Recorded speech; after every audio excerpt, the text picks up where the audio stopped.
Hello. Hello sir, हमारे यहाँ GST department से कुछ लोग आए हैं, वो इंस्पेक्शन करने की बात कर रहे हैं। इंस्पेक्शन हो गई है? कोई बात नहीं, आप घबराइए मत, काम डाउन हो जाइए। उनसे पहले आप रीजंस टू बिलीव लीजिए, तब तक मैं आपके पास पहुंच रहा हूं। तो जैसा कि आपने देखा, आजकल इंस्पेक्शन जीएसटी ऑफिसर्स की साइड से बहुत ज़्यादा बढ़ गई है। तो सबसे पहले हमें जानना पड़ेगा कि इंस्पेक्शन होती क्या है। इंस्पेक्शन बेसिकली एक एक्ट है जिससे जीएसटी ऑफिसर्स एग्जामिन कर सकते हैं रिकॉर्ड्स ऑफ टैक्स पेयर।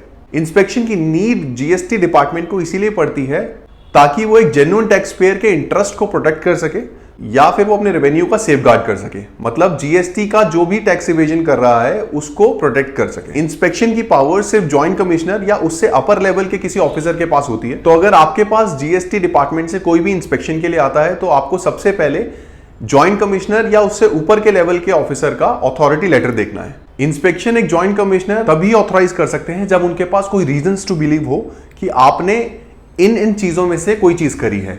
जैसे आपने कोई भी इनवॉइस सेल करने के बाद अपनी रिटर्न में शो नहीं किया या फिर उसको छुपा लिया है, या फिर कोई आपका स्टॉक ऐसा है जो कि आपके पास फिजिकली पड़ा हुआ है बट आपने उसको अपनी बुक्स में शो नहीं किया, या फिर आपने अपना जो इनपुट है वो एक्सेस क्लेम कर लिया है अपने 2A से या फिर एक्चुअल इनपुट जो आपको लेना चाहिए था, या फिर जीएसटी के किसी भी प्रोविजन को आपने कॉन्ट्रवेन किया है उनकी नॉलेज में, तो वो बिफोर विजिटिंग आपके पास एक रीजंस टू बिलीव तैयार करेंगे कि इस पर्टिकुलर टैक्स पेयर ने कुछ ना कुछ चोरी करी है। इसी वजह से वो आपके पास इंस्पेक्शन कंडक्ट करेंगे।